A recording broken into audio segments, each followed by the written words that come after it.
Buenas tardes, reciban todos ustedes un cordial saludo a la distancia, nuestra manifestación de afecto, de aprecio. Gracias por cada uno de ustedes que hoy se encuentra en este tiempo siguiendo las enseñanzas consecutivas, expositivas de la carta del apóstol Pedro.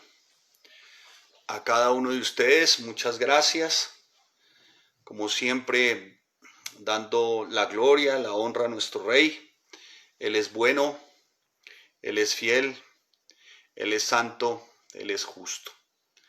A todos ustedes, gracias por sus oraciones, por el ministerio, por la iglesia y bueno, seguimos orando para que nuestros gobernantes, el Señor ponga tanto el querer como el hacer por su buena voluntad. Así que esperamos verles pronto. Sí, para nosotros es muy especial también el tener que congregarnos, pero bueno, esperemos en el Señor. Amén. A todos, gracias, los que nos están viendo, a los que hemos contado con su comprensión y han hecho gala de un alto grado de paciencia también, cuando tendremos que pasar a otra serie de enseñanzas que muchas veces no van en directo. Pues gracias porque hemos visto también su asistencia cuando no vamos en vivo, esto por razones ciertamente que son ajenas a nuestra voluntad, que realmente están determinadas por otra serie de situaciones y circunstancias. A todos ustedes, gracias. Muchas gracias por sus oraciones también. Amén. Muy bien, pues sin más preámbulo vamos a orar y vamos a decirle al Señor que nos ayude en este tiempo, que sea el Espíritu Santo, su Espíritu, dándonos la iluminación para poder de alguna manera tener la revelación, si no toda, pero sí exacta, de tu palabra, Señor.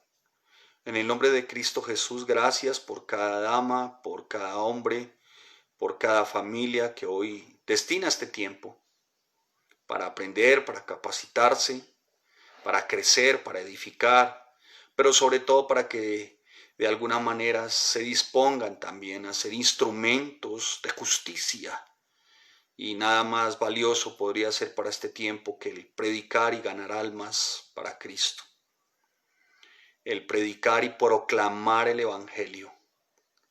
Señor, usa a cada uno de los hermanos, Dios, por favor. Y que esto no sea una enseñanza más, ni un conocimiento más, sino que a la verdad nos lleve a cada uno, Señor, a sentir compasión por aquel que no sabe quién es Cristo. Te damos gracias, Señor, en el nombre de Cristo Jesús y colocamos nuestra congregación, bendito Rey Santo, como siempre, Señor, a tu cuidado, sabiendo que contamos con tu gracia, Señor.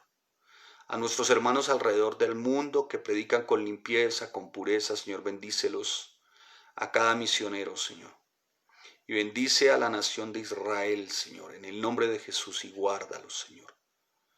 Gracias te damos, Padre, en el nombre de Cristo Jesús. Amén y amén. Bien, mis amados hermanos, pues si usted no ve a alguien, le faltan personas, por favor, invítelo, dígale, oiga, estamos ya, mi amado hermano, en aprovechando bien el tiempo. A todos los juiciosos, puntuales que siempre están ahí, pues una vez más les repito mi gratitud, esperando siempre que si hay algo que aparte de su puntualidad y de su asistencia les destaque, que sea también el ganar almas. Amén. Así que qué bendición, mis amados hermanos. Muy anhelantes de volverles a ver y de volver a tener nuestro tiempo de domingo. Pero por ahora, pues seguimos siendo pacientes y esperando en el Señor. Amén. Muy bien. Dicho lo anterior, mi amado hermano, quisiera que usted me acompañara, por favor, a Primera de Pedro. Si digo Pablo, me perdonan. Primera de Pedro, capítulo 1, versículo 18, y vamos a estar leyendo desde el versículo 18 hasta el versículo 21, para mañana terminar nuestro capítulo 1 y adentrar en el capítulo 2. ¿Les parece? Muy bien, muy bien. Así que acompáñeme, por favor, acompáñeme.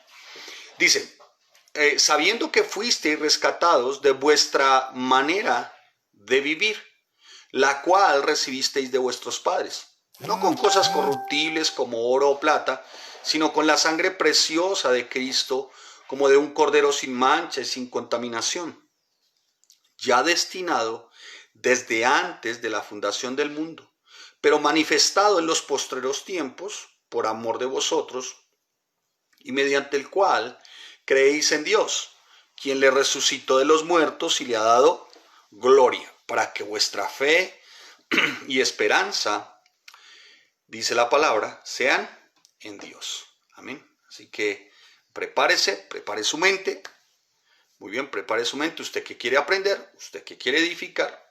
Y permítame, por favor, ir a una frase de un hombre, Wessinger, que escribió lo siguiente. Dijo, si no supiéramos quién escribió esta carta, nos veríamos obligados a decir, es un hombre como una roca el que así escribe, cuya alma reposa sobre un fundamento, dice aquí este hombre, Wessinger, dice, cuya alma reposa sobre un fundamento de roca.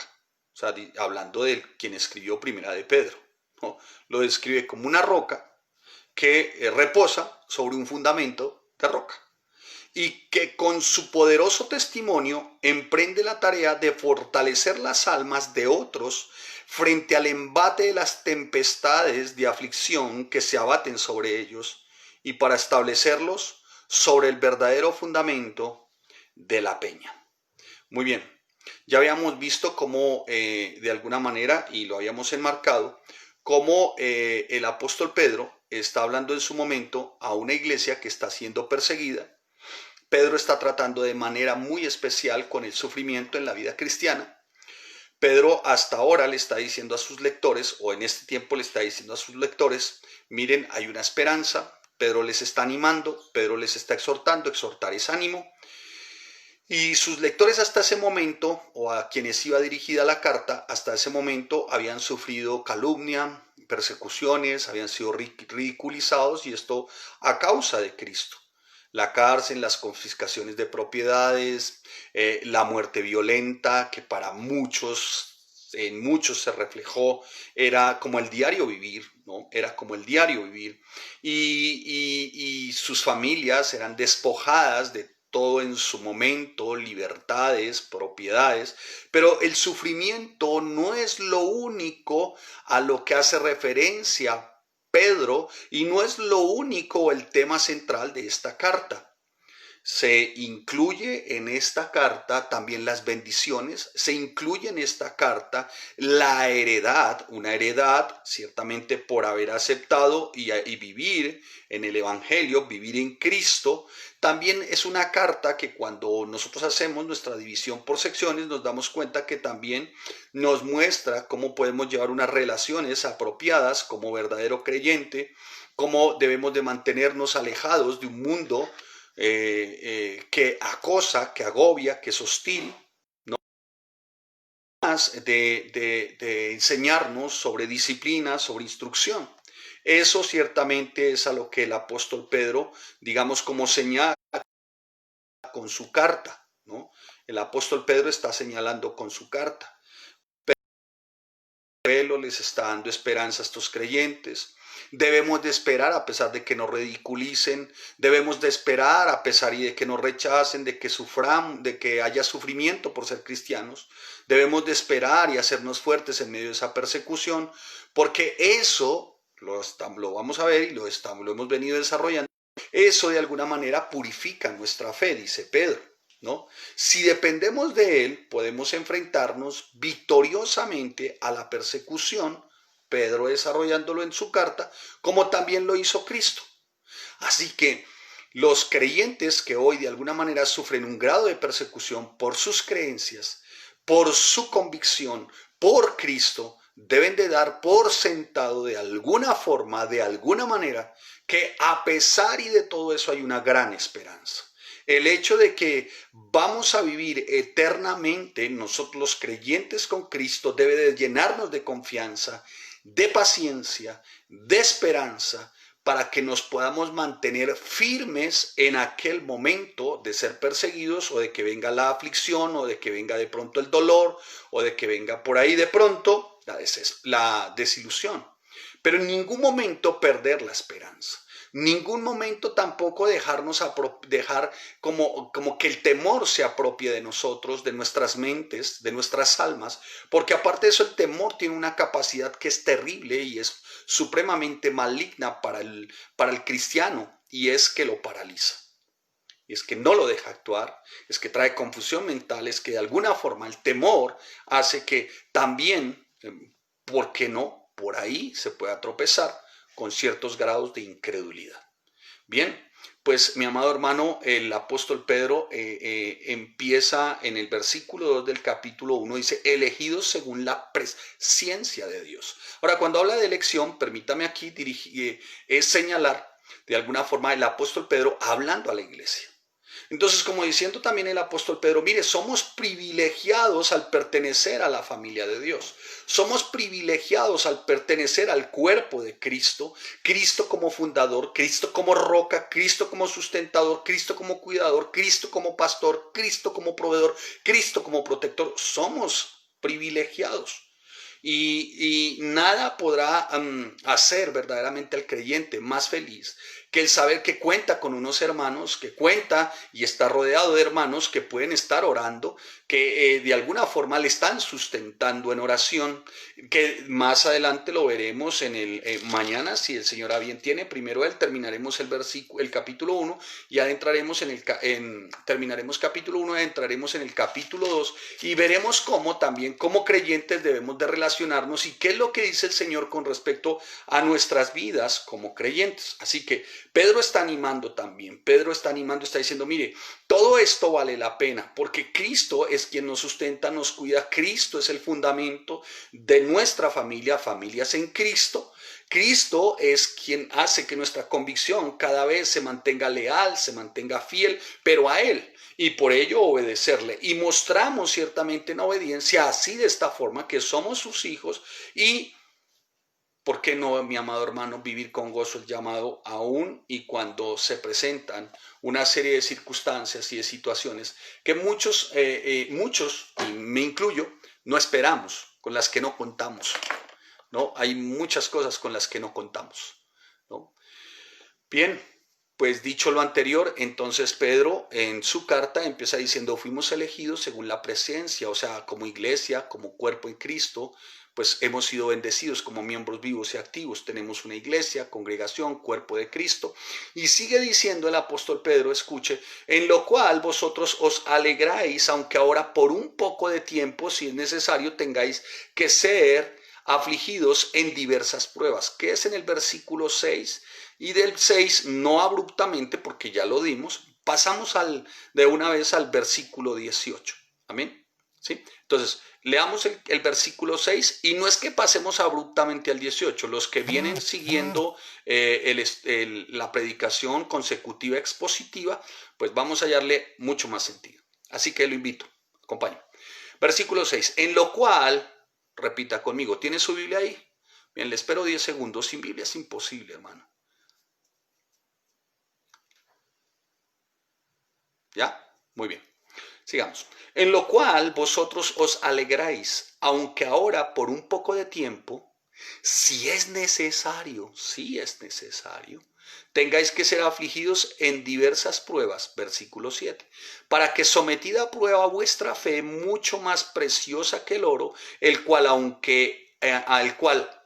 aunque perecedero, se prueba con fuego, y se halla en alabanza, gloria y honra cuando sea manifestado Jesucristo.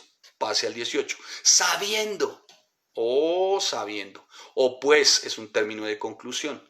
Entonces, volvamos a leerlo. En lo cual vosotros os alegráis, aunque ahora por un poco de tiempo, si es necesario, tengáis que ser afligidos en diversas pruebas. Versículo 18. Sabiendo que fuisteis rescatados de vuestra manera de vivir, la cual recibisteis de vuestros padres, no con cosas corruptibles, sino como oro o plata, sino con la sangre preciosa de Cristo, como un cordero sin mancha y sin contaminación.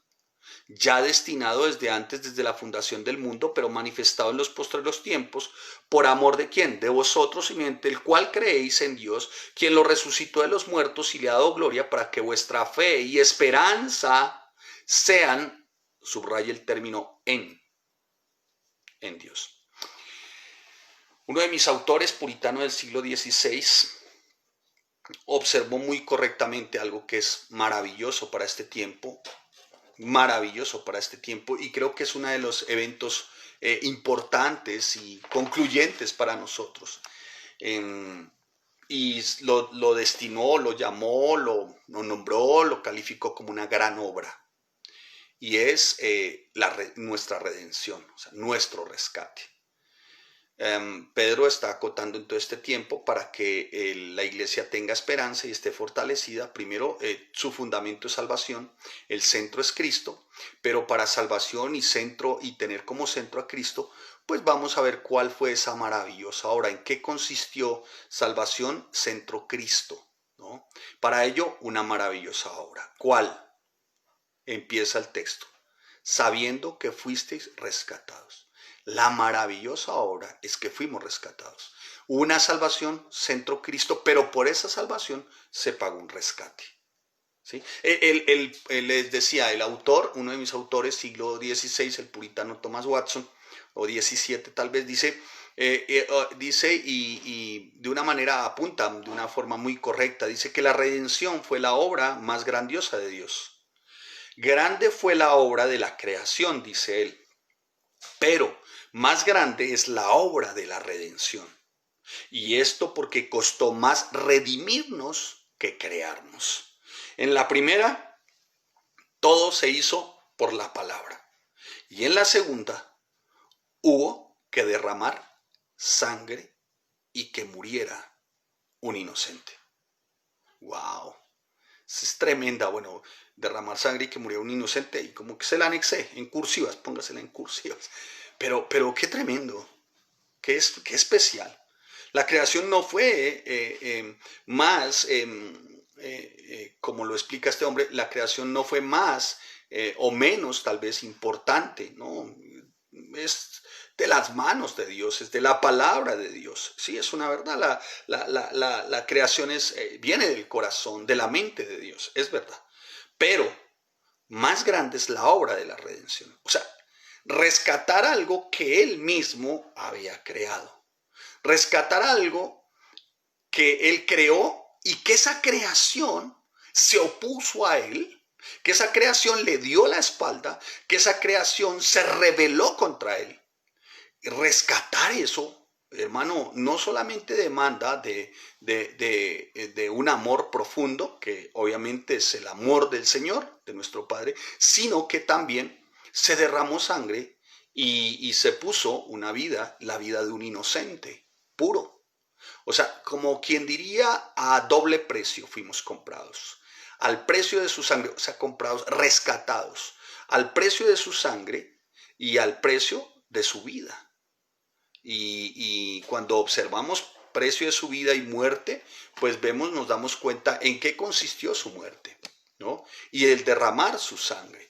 Entonces vamos a ver en tres partes, si ustedes a bien tienen y me permiten, en tres partes que el tiempo nos dé, darnos cuenta, después de haber hecho una reseña histórica y haber hecho una breve introducción, de qué nos redimió, de qué nos redimió. La segunda parte, el cómo nos redimió, y la tercera parte, ¿para qué nos redimió? ¿Sí? Vamos a responder algunas preguntas que tendrían que ver con el método con el cual aprendimos nosotros y enseñamos y nos enseñan en la iglesia el método inductivo. ¿Sí? Entonces vamos a hacernos preguntas. ¿De qué nos redimió? ¿Cómo nos redimió? ¿Y para qué nos redimió? ¿Sí? Pero vamos a explicar, y permítanme si usted bien tiene, por favor, ¿qué significa redimir o rescatar? ¿No? Bueno, redimir, rescatar o redención es una de las características esenciales en el plan de salvación, ¿no? Y obviamente la centralidad es Cristo. Vamos a ver cuatro aspectos que se cumplen en Cristo a favor nuestro, y vuelvo otra vez redundantemente que vale la pena, por los méritos de Cristo, esto por un Cordero Santo, Él sin mancha y sin pecado. Cristo nuestra propiciación, Cristo nuestra redención, en Cristo justificación, por Cristo glorificación, y en Cristo resurrección y en Cristo glorificación. Amén. Ojalá los que están vinculados a sus aulas virtuales, sé que sus maestros han venido haciendo énfasis de lo que significa cada uno de ellos. Pero empecemos con propiciación rápidamente, hilaskomai, que significa que la ira del Padre fue satisfecha en un Cordero santo, limpio, puro y sin mancha. O sea, la ira del Padre que era sobre nosotros fue ¿sobre quién? Sobre Cristo. Eso significa propiciación. O sea, que la ira que era sobre él se aplacó a causa de que toda esa ira se descargó en Cristo. O sea, entre Cristo y nosotros, y la ira del Padre fue sobre él. Él es nuestra propiciación. O sea, él aplaca la ira del Padre. Ira causada a raíz de nuestro pecado. ¿Sí? Y el segundo aspecto ya viene a ser redención. Catalazo en el término redención. ¿No? Agorasei, catalazo. Muy bien, redención entonces viene a ser esa característica esencial en la salvación. Trata específicamente el costo de la salvación, ¿no? El medio por el cual se tenía que hacer un pago, ¿no? Por nosotros, que éramos esclavos del pecado y estábamos condenados por la ley a una vida eterna sin Cristo, sin Dios. Esto es el infierno, ¿no? Pero miren lo maravilloso, lo grandioso de la obra. Es que el Señor nos crea, o el Señor hace su creación, hace la humanidad. Él espera que esa humanidad esté con él, la humanidad se revela, le da la espalda, y aparte de que le da la espalda, o sea, reniega de él, lo desconoce, y él en su infinito amor, gracia y misericordia, entonces decide, ¿no? Toma la decisión, la determinación de rescatarnos, porque él sabe, ¿no?, que inmersos en el pecado y no habiendo renunciado a él, nuestra eternidad va a ser sin él. Y él sabe que si tenemos una eternidad sin él, esto es el infierno. Y él quiere que ninguno de nosotros, y él sabía y quiere, anhela que ninguno de nosotros se pierda, sino que tenga vida eterna. Amén. Amén. Espero que me estén escuchando bien, espero, no sé cómo estoy de luz, me faltó un foquito acá, pero espero que me estén viendo bien, espero que se esté escuchando de la mejor forma. Amén. Muy bien. Dicho lo anterior, entonces, redención viene también de un término, una raíz, lutro, L-U-T-R-O-O, lutro, que significa comprar la libertad por medio de un pago. Comprar la libertad por medio de un pago. O sea, era necesario nosotros que fuésemos libres, y esto por medio de un pago. ¿Libres de qué? De la esclavitud. ¿De cuál esclavitud? Del pecado. ¿Sí? Libres de la esclavitud del pecado.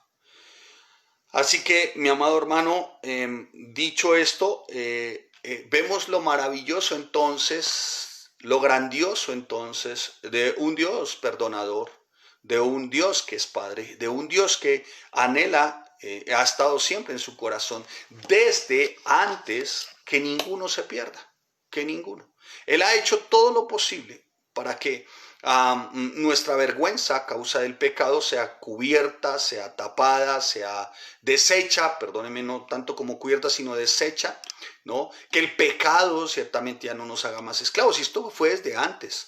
Porque el pecado trae vergüenza, el pecado nos hace enemigos de él, ¿no? El pecado hace que no estemos reconciliados con él. Sin embargo, él toma a un inocente, ¿no? Y a través del inocente, o sea, que entrega a su hijo, nos redime, nos rescata. Hasta ahí vamos a dejarlo en rescate, en redimir, para después, seguramente más adelante, hablemos de justificación, ¿no? Pero mire que esto ha sido desde antes, mi amado hermano. Si tú miras en Génesis capítulo 3, acompáñeme por favor, a Génesis capítulo 3, versículo 21, mire cómo está escrito en la palabra. Dijo, y Jehová Dios hizo al hombre. Y Jehová Dios hizo al hombre y a su mujer túnicas de pieles y los vistió. O sea, el hombre desobedece, el hombre queda al desnudo a causa del pecado, su vergüenza. ¿Y qué hace el Señor? Dice, el Señor hace al hombre y a la mujer túnicas de pieles, escucha, de pieles. ¿De dónde salieron esas pieles? Muy bien, de animales. O sea que hubo que sacrificarse, ¿qué? Animales. Pregunta, ¿qué culpa tenían los animales? O sea que en medio de todo este proceso que vivieron Adán y Eva cuando cayeron, los animales no estaban involucrados ahí en ese tema de pecado. O sea, ellos inocentes. O sea, que lo que está diciendo aquí el Señor es, unos inocentes pagaron. ¿Para qué? Para que de alguna manera el hombre no se presentara desvergonzadamente delante de Dios. ¿Y quién les proveyó todo? Dios. Es increíble. No solamente nos crea, no solamente nos revelamos, no solamente nos crea, nos revelamos, sino que también nos rescata. Y aparte de que nos rescata, también paga el precio. Porque escuche, nosotros no aportamos absolutamente nada para nuestra salvación. Y mucho menos para nuestro rescate aportamos nada. Si hemos de aportar y considerarnos aportantes en la salvación, lo único que aportamos fue pecado. ¿No? Lo único que aportamos fue pecado. El apóstol Pedro, eso es lo que quiere también, es lo que quiere hacer énfasis en esta porción de la palabra. Escuche lo siguiente. Vamos a leer esta versión para que usted note cómo lo dice el apóstol Pedro acá. Dice, pues ustedes saben que Dios pagó un rescate para salvarlos. Salvación. Y recuerde que dentro de salvación, una característica en la salvación, redención. O sea, esto es rescate. Para salvarlos, ¿de qué, Pedro? De la vida vacía que heredaron de sus antepasados. Y el rescate que Él pagó fue Él, no fuiste tú. No son tus méritos. No es el acudir a tu iglesia, no es tratar de tener cierta conducta noble o amable en casa o algunas obras, ¿no?, que pueden fluir de una buena intención, pero que simplemente son eso, no más. Mire lo que dice, pues ustedes saben que Dios pagó un rescate para salvarlos de la vida vacía que heredaron de sus antepasados, y el rescate que Él pagó no consistió simplemente en oro o plata, sino que fue la preciosa sangre de Cristo, el Cordero de Dios que no tiene pecado ni mancha. Dios lo eligió como rescate por ustedes mucho antes, desde que comenzara el mundo, pero ahora Él se lo ha revelado a ustedes en estos últimos días. Y dice la palabra, por medio de Cristo han llegado a confiar en Dios y han puesto su fe y su esperanza en Dios, porque Él levantó a Cristo de los muertos y le dio gloria inmensa. Muy bien, pues aquí nos damos cuenta, mi amado hermano, que es desde antes, desde la fundación del mundo. O sea, Él ya tenía un plan, un propósito. Él ya sabía de alguna forma cómo proveer para que nosotros fuésemos salvos. Cómo proveer para que fuésemos dentro de esa salvación a ser rescatados. Ahora, dice que fue por medio de un cordero limpio y sin mancha. Esto es Jesús, santo, inocente. Ahora, ¿de qué nos redimió? Mi amado hermano, hagas esta pregunta, mi amada hermana. ¿Dónde estarías hoy si la gracia no te hubiera alcanzado? ¿Dónde estarías hoy? No le estoy diciendo que visualicen y que vaya a sus antepasados, no. Sencillamente, ¿dónde estaríamos sin Cristo? ¿Dónde estaríamos sin Dios? ¿Dónde estaríamos sin su palabra? ¿Cómo estaría nuestro matrimonio? ¿Cómo estaría nuestra relación, nuestras relaciones hacia los demás, aún nosotros, nuestra propia alma, nuestra vida? ¿Cómo estaríamos hoy? La Biblia es muy clara y deja claro, dice, de vuestra vana manera de vivir. ¿Cómo vivíamos? Vanamente. Vano significa inútil, hueco, que no sirve para nada, incompleto. Si tuviéramos que parafrasear sin cometer errores a nuestra exégesis, diríamos, de vuestra inútil, incompleta, de vuestra inútil, incompleta, que no sirve para nada, manera de vivir. Manera de vivir. Sabemos que nuestra vieja naturaleza fue crucificada con él para que nuestro cuerpo pecaminoso, dice la palabra, perdiera todo su poder, de modo, dice la palabra, que ya no siguiéramos sirviendo o siendo esclavos del pecado. Pero gracias a Dios, dice la bendita palabra del Señor, gracias a Él que aunque antes éramos esclavos del pecado, dice la palabra, ya se han sometido de corazón a la enseñanza que les fue transmitida. ¿Cuál enseñanza? La palabra. ¿Cómo estamos sometidos? De corazón. ¿A quién? A Cristo. En efecto. ¿Y por qué? ¿Qué causó eso? Causó un efecto. ¿Cuál? Habiendo sido liberados del pecado, ahora son ustedes esclavos de la justicia. Qué bendición, ¿no, mi amado hermano? Qué bendición.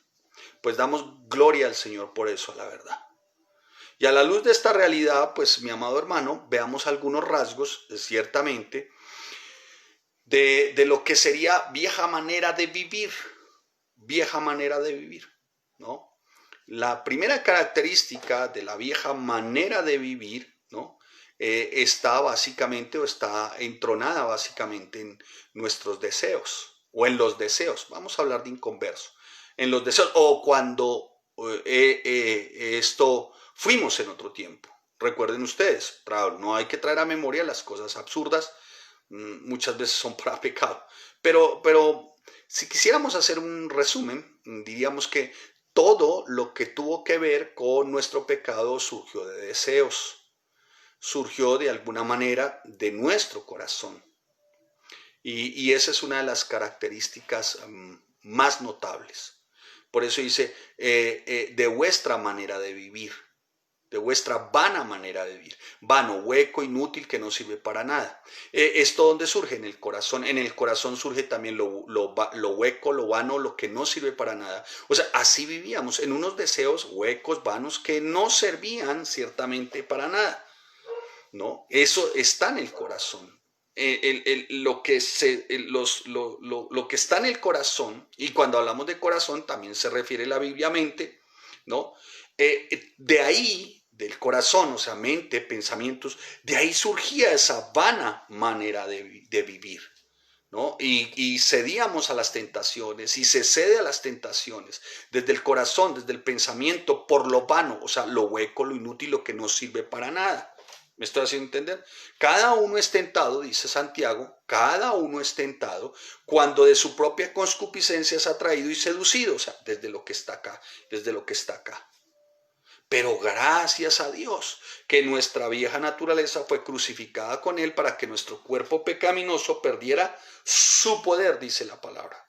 Gracias a Dios que antes que éramos esclavos del pecado, ya habiendo sometido nuestro corazón, o sea, corazón también pensamientos o mente, habiendo sometido nuestro pensamiento, nuestro corazón, nuestra mente, habiendo sometido nuestra mente, nuestro corazón, nuestros pensamientos a la enseñanza, esto es la palabra, ya hemos sido liberados del pecado. Entonces ahora, ¿qué somos? Esclavos de justicia. ¿Qué significa esclavos de justicia? En este momento, entonces, justificación, viene el otro término, declarado de alguna manera no deudor. No dice no pecado, a pesar de pecado y de deber, se me es declarado no deudor. ¿Sí? O sea, no quiere decir que no pequé, no. Pequé, pero a raíz del rescate en Cristo, se me fue de alguna manera condonada la deuda, ¿no? Esto no es que no haya debido, que no sea pecador, no, fue que se me condonó la deuda, se me perdonó la deuda y declarado entonces en este tiempo no deudor. Ese es un rasgo muy, muy especial también dentro de la salvación. Dentro de la salvación es redención. ¿Y esto de qué? de mi pecado. ¿De qué era yo esclavo? De mi pecado. Pero gracias a Dios que aunque antes era esclavo del pecado, ya me he sometido en mi mente, en mis pensamientos, esto es mi corazón, a la enseñanza. Por eso siempre les insistimos, mis amados hermanos, que estén estudiando, que se estén capacitando, que su mente ustedes la lleven ciertamente y cada pensamiento sujeto a la obediencia en Cristo. ¿Cuántos se saben eso? Muchos, pero nadie sabe cómo llevarla en obediencia a Cristo, nadie. O sujetan obediencia, no, se dice muchas, se pronuncia mucho la palabra, tal vez, como, perdónenme la expresión, si ustedes saben, no lo tomen de mala manera, pero muchas expresiones que como cotorritas estamos siempre diciendo, pero nos olvidamos del contexto. Y nos olvidamos del contexto, nos olvidamos ciertamente de lo que realmente nos está diciendo la palabra. Y esto por la falta de estudio, hermanos. Por eso siempre al texto le preguntamos, como lo estamos haciendo ahorita, de qué nos redimió, cómo nos redimió, para qué nos redimió. Sí, hagámosle todas esas preguntas al texto. Y vamos encontrando preciosas riquezas, vamos encontrando preciosos tesoros. No podemos dejar pasar por alto, hermano. Porque si no nos convertimos en repetidores, loritos repetidores y no más. Y por eso no está la convicción realmente. Por eso no hay la firmeza realmente. Pues enmarquemos todo dentro del contexto y a partir de ahí empecemos a hacer preguntas y a marcar algunas palabras que nos van a dar mucho más sentido con respecto al texto. Recuerden que la palabra en este texto es rescate, es redimió, ¿sí?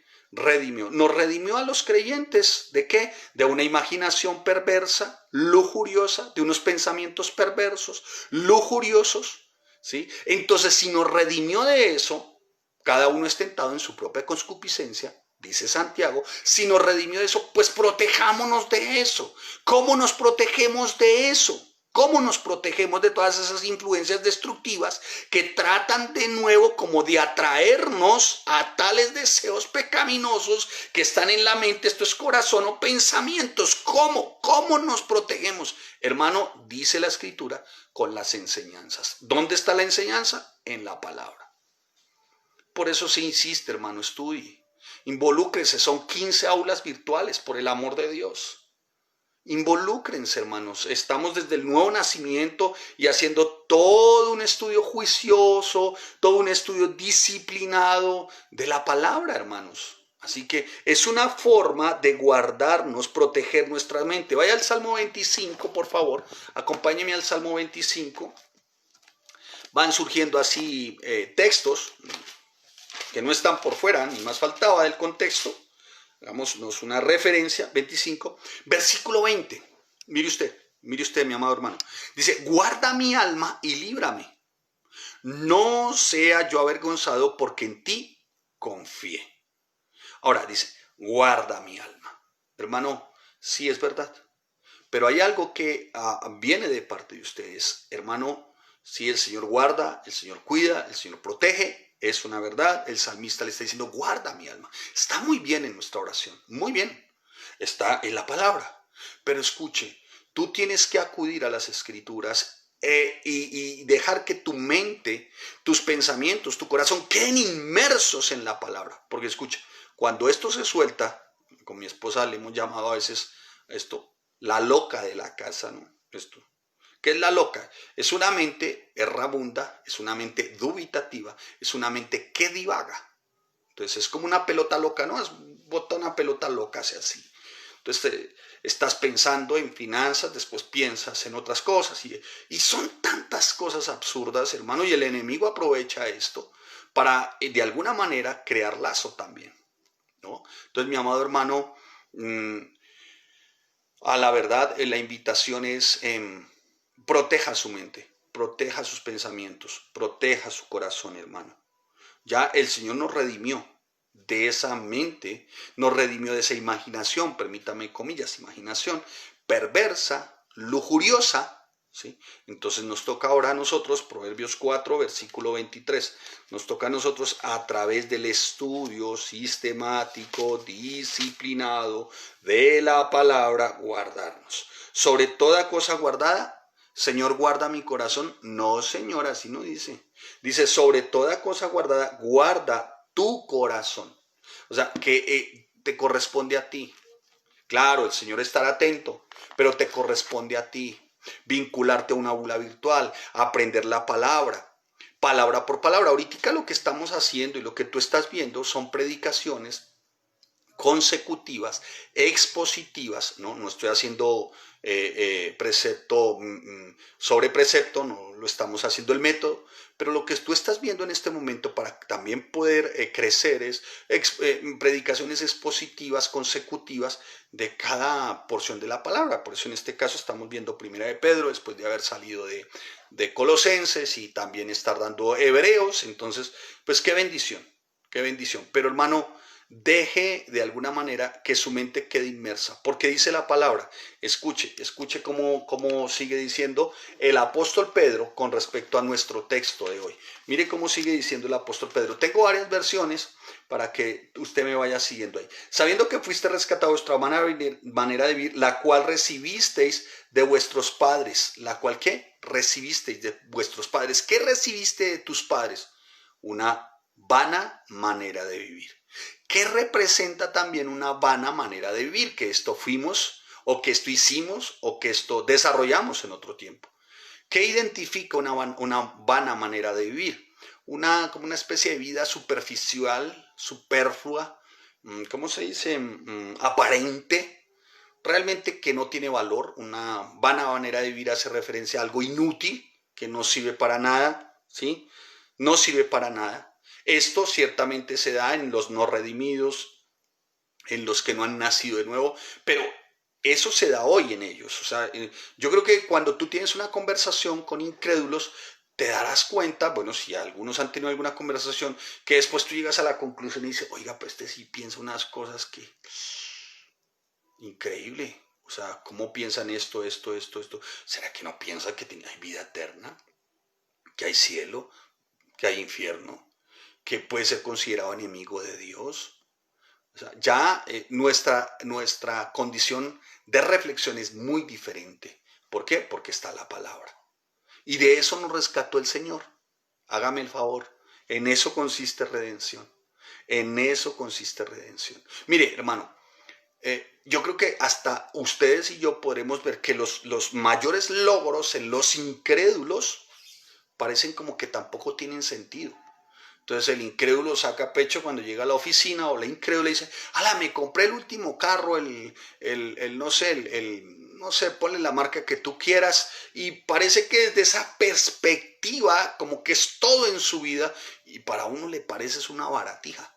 Ahora alguien dirá, ay pastor, que no diera uno por tener un pichirilo. Bueno, no, yo estoy diciendo que no, hermano. No estoy diciendo... Lo que pasa es que nuestra perspectiva hoy es diferente. Lo que el Señor hizo al momento de redimirnos es poner en nosotros eternidad. Es ciertamente hacernos reflexivos siempre en eternidad. Es de alguna manera estar enfocados siempre en que es nuestra vida en Cristo, en que es una eternidad con Cristo. ¿De qué aprovechará al hombre si ganare todo el mundo y perdiere su alma? ¿O qué recompensa, dice la palabra, dará el hombre por su alma? Como quien dice, ¿es tan barato? Su alma es tan barata como para que se pierda de alguna forma, o se pierda el privilegio, o mejor renuncia al privilegio, rechaza el privilegio. Mateo 16:26. Así que, mi amado hermano, sigue el apóstol Pedro, digo a veces Pablo porque venimos de Colosenses, así que usted me perdone. Dice, la cual recibisteis ¿de quién? De vuestros padres. Está hablando como de una tradición. Nosotros... sí, y sobre todo los latinos somos bien tradicionalistas, costumbristas de muchos hábitos, ¿no? Y como que eso se transmite de generación en generación, de generación en generación. Yo recuerdo en algún momento ya chiquito espiritual, entonces no sé por qué visitamos unas tías señoritas, unas tías de 80, la más jovencita como de 82 años, señoritas, ya se quedaron solteras. Y cuando ya les dije, no, mira, es que yo soy cristiano, ahora soy cristiano, me convertí, esto ya hace más de 20 años con mi esposa, y fuimos a hacer la visita de rigor. Y entonces una de ellas me sacó aparte y me dijo, ¿sabes qué? Acabas de deshonrar el nombre. ¿Qué? ¿Cómo fue? No, el nombre no. El apellido de la familia. No, pues qué lujo de apellido, ¿no? Hágame el favor, chompiras. ¿Cómo así? Y pues como que me choqué, porque ¿cómo así? Si ser cristiano es una bendición, sí, ser cristiano es una bendición, pero es asumir también lo que significa ser cristiano, ¿no?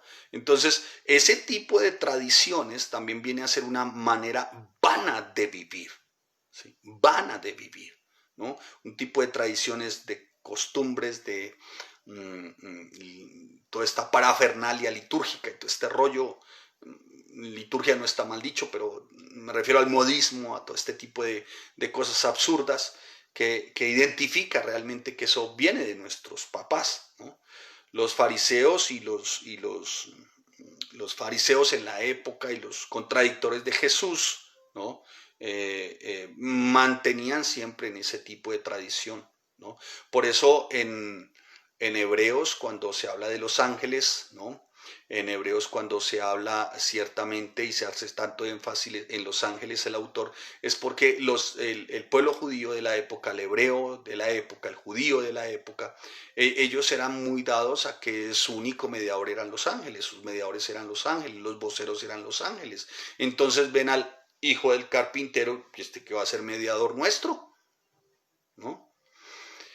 Y los fariseos y todos estos de la época eran como muy seguidores y partidarios de tan semejantes tradiciones también en su momento inútiles. Al día de hoy, pues al día de hoy dice que Cristo ya hizo el sacrificio, es una sola vez y para siempre, y por ello tenemos entrada al altar, por eso tenemos entrada o a la presencia del Señor, y esto por medio de Cristo. Entonces por eso Cristo les dice muy bien hipócritas, y les dice, bien profetizó de vosotros Isaías cuando dijo, dice el texto, dice, este pueblo de labios me honra, mas su corazón está lejos de mí, pues en vano me honran enseñando como doctrinas, sea el judaísmo apóstata o el paganismo en sus muchísimas formas, ¿no? Dice él, como doctrinas, mandamientos de hombres, en Mateo capítulo 15, dice el Señor Jesús, ¿no? Así que eso es un rasgo también de que se mantiene en esclavitud, pues de eso también nos rescató el Señor, de vanas tradiciones, de cosas que verdaderamente para nada aprovechan, de cosas que ciertamente para nada, ¿no? Y de vanas tradiciones, no siempre ubicadas en el ámbito religioso, ¿no? De vanas tradiciones, el ateo tiene sus tradiciones, el ateo también tiene sus tradiciones, o sea, de esas tradiciones también el Señor lo rescató. Nos redimió, sabiendo que fuiste rescatado, sabiendo, resalta que nosotros los creyentes, de alguna manera, tenemos claro que sí fuimos rescatados. Sabiendo, dice el apóstol Pedro, sabiendo, o sea, usted ya tiene el conocimiento de que fueron rescatados. Y fueron rescatados, escuche, no con cosas corruptibles. O sea, el precio de la redención, mi amado hermano, no fue un precio cualquiera. No fue un precio, aún por muy valioso, terrenal. No se compara con el precio que se pagó por ti y por mí, por nuestra vida, para rescatarnos.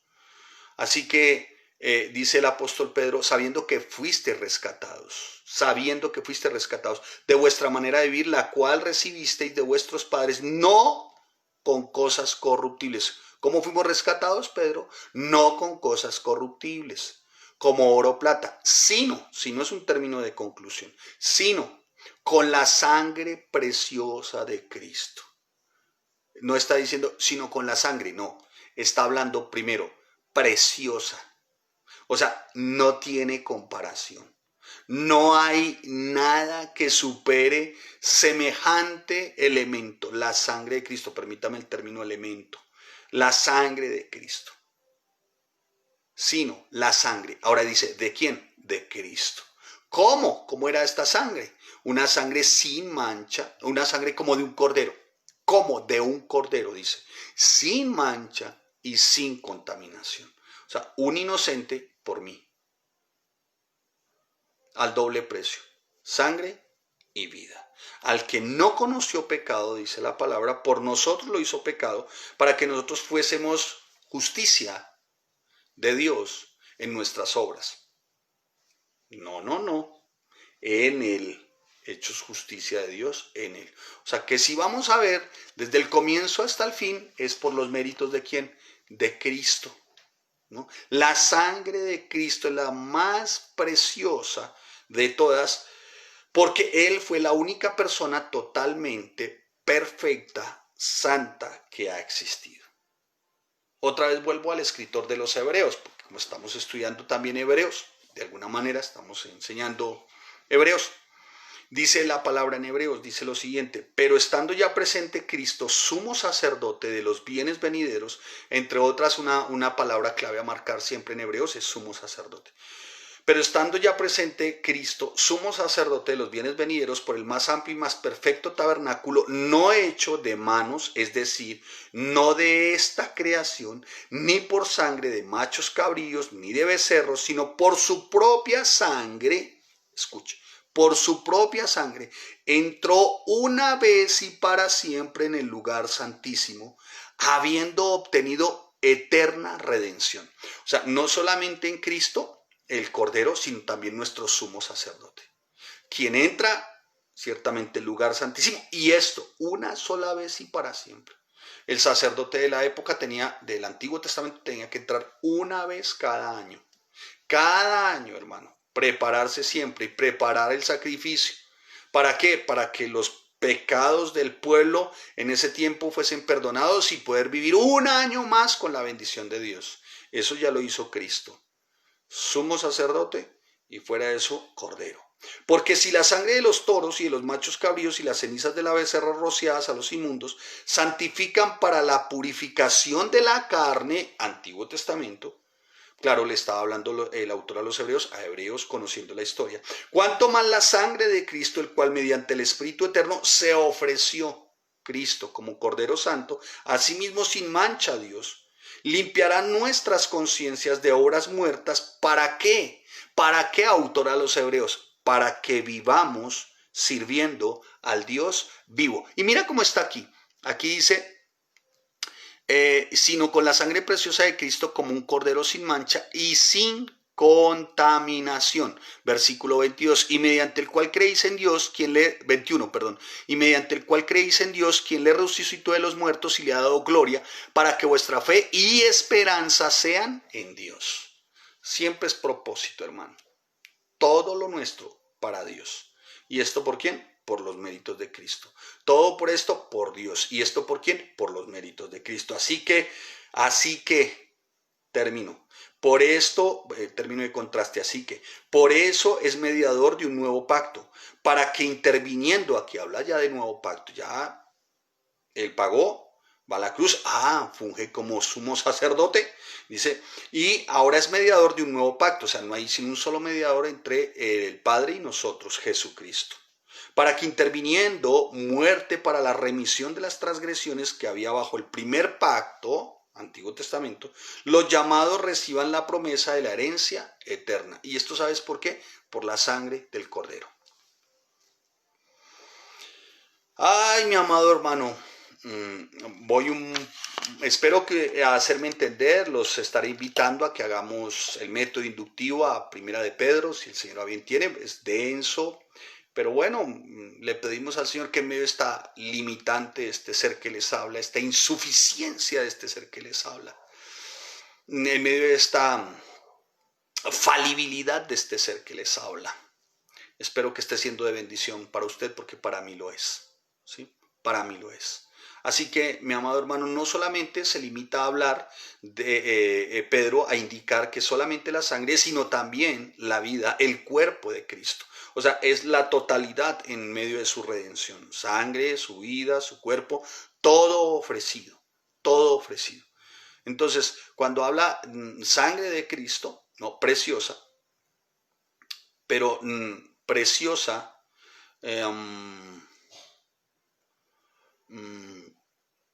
preciosa no sería, permítame, estoy tratando de meditar para no ir a cometer algo complejo. Solo la sangre, pues no hubiese sido tan eficaz, permítame la expresión. Pero cuando es la sangre, su cuerpo, su vida, el precio está pago en su totalidad. Y esto por tu pecado, por mi pecado. ¿Para qué? Para vida eterna. Mira que no fue por cuotas. Ah, bueno, permítame más bien, sí, no decir eficacia, sino, mira que la sangre y hubiese sido por cuotas, ¿no? En módicas cuotas, primero la sangre o primero su cuerpo, después su vida, después su sangre, módicas cuotas. No, fue completo. Fue todo al mismo tiempo, su vida, su cuerpo, su sangre. Mi hermano, cuando el apóstol Pedro está haciendo de alguna manera esta exposición tan magnificente de lo que significa esta grandiosa obra, ¿cuál? La de la redención, Pedro está animando a los de la iglesia en el tiempo. Recuerden que estaban siendo perseguidos, estaban viviendo, ¿no? Y esto los lleva ciertamente a fortalecerse en una esperanza, ¿sí? O sea que hoy no sé cuál es tu condición, cuál es tu situación, cuál es tu circunstancia, pero quiero decirte algo, mi amado hermano. Si has creído en Cristo, si la soberanía, si tu vida reposa en la soberanía, si has creído en Él, si el gobierno en tu vida es Él, ya está todo pago. Ya está pago. Ya está pago. Amén. Ya está pago. Porque esto ya fue destinado desde antes, desde la fundación del mundo, dice el apóstol Pedro. Ahora, desde antes, desde la fundación del mundo, ¿sí? Está haciendo referencia desde el nacimiento de Cristo hasta su segunda venida. Cuando dice, ya destinado desde antes de la fundación del mundo, como dice desde mucho antes, pero manifestado en los postreros tiempos es desde su nacimiento hasta su segunda venida. Es una expresión conocida así, ¿no? Postreros tiempos, es el periodo entre el nacimiento de Cristo y su segunda venida. Eso es postreros días o postreros tiempos o último tiempo, ¿no? El griego para tiempo ahí es cronon, ¿no? Así que se refiere a un punto cronológico en el calendario divino de acontecimientos y corresponde al Señor, ciertamente es desde su nacimiento hasta su segunda venida. Pero mi amado hermano, esto ya lo ha concebido el Padre. El Padre había concebido desde antes que no nos íbamos a perder, que ninguna de sus ovejas iba a escapar de su mano, ¿no? Y por eso el apóstol Pedro quiere animar de esta manera. Y por eso es muy importante, hermano, que si usted tiene hoy claro este principio, esta verdad, pues hermano, nada lo va a hacer desistir de caminar en su Señor. Nada, hermano. Nada lo va a hacer desistir de caminar en su Señor, pero manifestando en los postreros tiempos, o sea, postreros tiempos, desde su nacimiento hasta su segunda venida. ¿Qué va a mostrar o qué nos está mostrando el Señor manifestado en los postreros tiempos? Un amor. Dice, por amor. ¿Sabe? Por amor el Padre entrega a su Hijo único. Por amor su Hijo único es propiciación. Por amor hallamos el rescate, o sea, redención. Por amor justificación. Por amor resurrección. Por amor glorificación. Por amor nuestra identificación, cristianos. Por amor identificación. Nuestra ciudadanía es del cielo. ¿Qué podrá ser comparado, hermano? 80 años o 100 años de vida acá con una eternidad en Cristo. Gracias al Señor por semejante obra redentora, hermano. Gracias, Señor, por semejante obra redentora. Damos gracias a Él, hermano, por ello. Y digamos que es como nuestra esperanza en medio de circunstancias adversas y muy difíciles, ¿no? Que a veces se tornan como un fuerte crisol, pero que hace que como que recobremos aliento porque, pues aunque pecamos, porque pecamos aún, porque esta humanidad, este forro es así. Sin embargo, hermano, qué esperanza tan gloriosa, qué obra tan maravillosa, qué obra tan grandiosa, salvación, y dentro de salvación, mi amado hermano, hacer saber que para esa salvación se tuvo que pagar un rescate. Hermano, qué cosa tan maravillosa. Bien, si eso tú lo concibes así, lo guardas así en tu mente y en tu corazón, entonces ¿por qué no predicar a otros? ¿Por qué no hacer que otros 3, otros 6, otros 10, otros 20, otros 15, otras 100 personas, otras 200 personas no conozcan esto, hermanos? Sabiendo y teniendo claro esto, yo me resisto, mi amado hermano, a creer que uno tenga que hacer un estudio, ¿no? De alguna manera consecutivo y expositivo, o predicaciones consecutivas y expositivas, solamente para nosotros. ¿Qué sentido tiene, hermano? Si es para ganar las almas para Cristo. Si vinimos fue acá, hermano, no a llenarlos a ustedes de conocimiento. Amén por el conocimiento, amén porque el Señor permite a través de su Espíritu Santo que tengamos iluminación para poder entender la revelación. Pero ¿y para qué para nosotros solamente, hermano? ¿Por qué no para otros y por qué no que nuestro corazón se inflame de gozo el saber que si afectamos a otra persona con la otra persona es afectada con la persona de Cristo, no solamente va a ser ella, sino también su cónyuge y sus hijos? Ahora, piense solamente por un momento, hermano. Imagínate que tú tienes ya acceso al trono de la gracia, tienes ya acceso al reino celestial, a la nueva Jerusalén, a cielo nuevo, tierra nueva, como lo describe en Apocalipsis. Imagínate que tú ya tienes acceso porque tú ya no debes nada, todo está pago, todo se te pagó. Pero aparte de eso, tú estás allí. Imagínate por un momento, acude a la imaginación, no a una visualización, estas cosas fumadas, no. No, una imaginación como para tratar de enmarcar.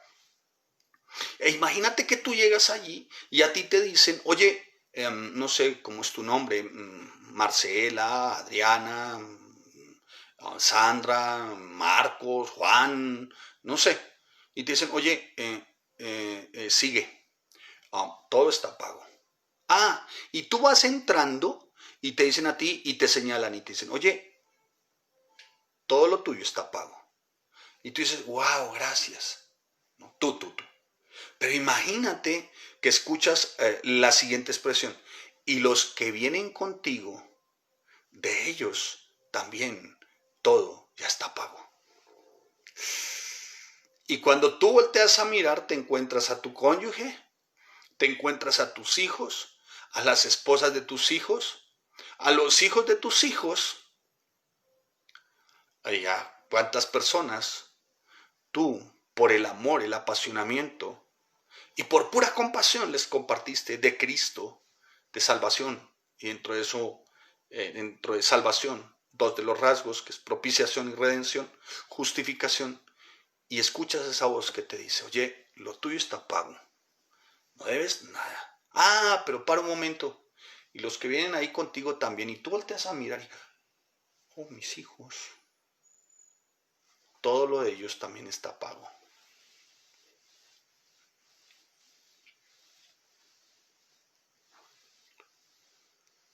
Por amor de vosotros, mediante el cual creísteis, mediante el cual creéis en Dios.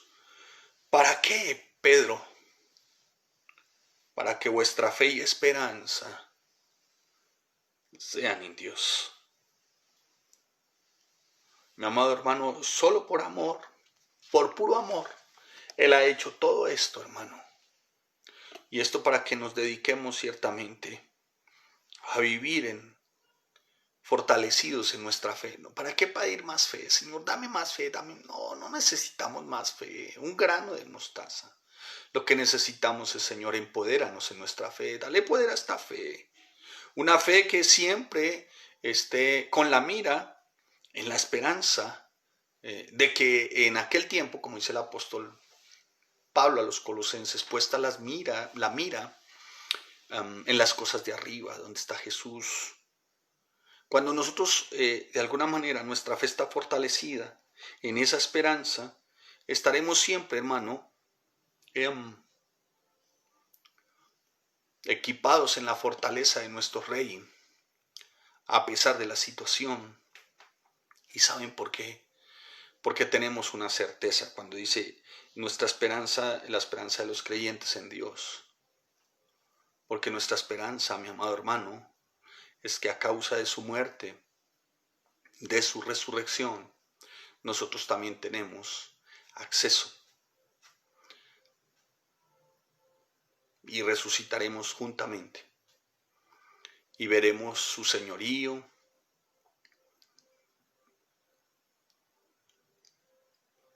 y podremos decir, Señor, valió la pena. Hay el Salmo Termino. 49, versículo 15.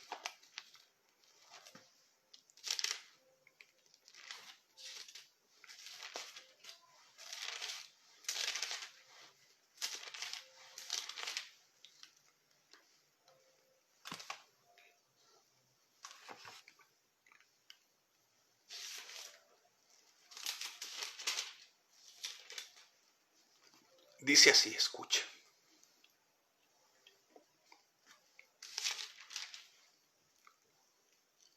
Pero Dios redimirá mi vida del poder del Seol. Y aquí hay algo que es maravilloso, glorioso. Guárdelo, acúñelo, aprópiese, valórelo, porque Él me tomará consigo.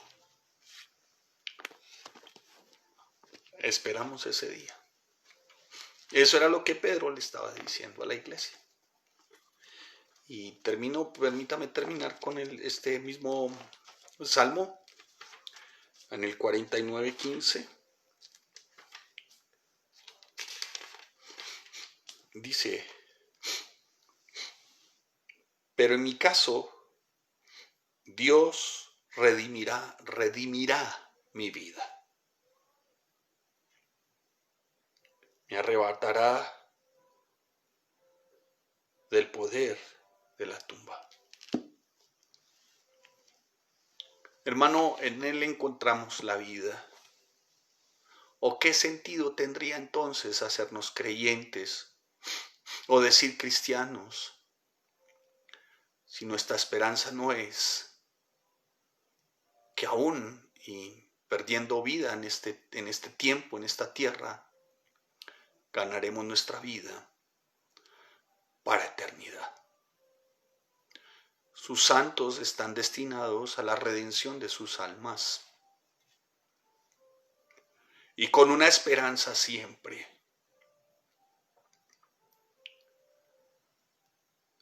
con una esperanza,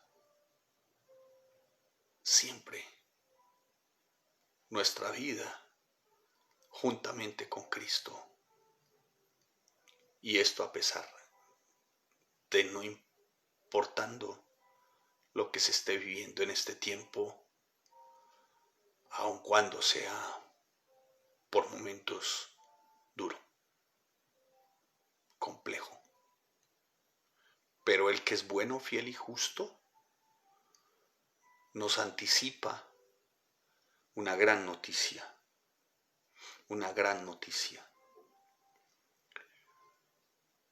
y es que estaremos juntamente con Él en la eternidad.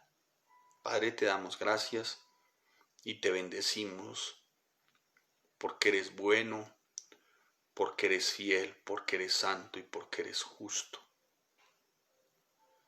Gracias, Señor. Gracias por esa esperanza, Señor, que es una esperanza eterna. Gracias por redimirnos de nuestra vana manera de vivir, la cual aprendimos por tradiciones y costumbres. Tenemos una gran esperanza que es inquebrantable. Es inquebrantable. Y es que resucitaremos. En aquel día resucitaremos. Y tú nos darás la bienvenida a la gloria final. Gracias, Señor. Gracias, Padre, por redimirnos. Porque ese es ciertamente el propósito. Tú quieres darnos una bienvenida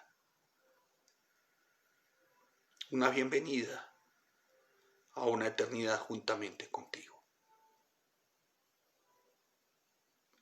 Gracias por redimirnos, por rescatarnos. Y esto todo por los méritos de Cristo. Y esto todo porque Él pagó. Gracias, Señor. Amén. Y amén. Bien, mis amados, a todos los que hoy tuvieron el buen deseo, la gentileza. Gracias, muchas gracias. A la distancia un abrazo, espero verles mañana otra vez. Inviten a las demás personas, por favor. Recuerden, todo esto también para que ganemos a otros para Cristo. Amén. Así que a todos que el Señor les bendiga, estén orando por la iglesia. Anhelamos la apertura también. A propósito, a todos los que han diezmado, ofrendado, han hecho llegar sus donativos, muchas gracias. Siempre nuestra gratitud, Dios les bendiga. Ustedes saben que no utilizamos ningún tipo de estrategia o manipulación alguna para proveernos de recursos. Confiamos en nuestro Rey de Gloria, pero también en sus generosidades y en su amor, porque la palabra corra. No se les olvide estar invitando 3 personas. Todos salgan corriendo a sus aulas virtuales. Ya sus maestros están listos, todo está preparado. Sigan creciendo y edificando, mi amado hermano, mi querida hermana, porque el tiempo de nuestro Rey de Gloria, a la verdad, el día está cerca. Que el Señor les bendiga y les guarde, y gracias por sus oraciones.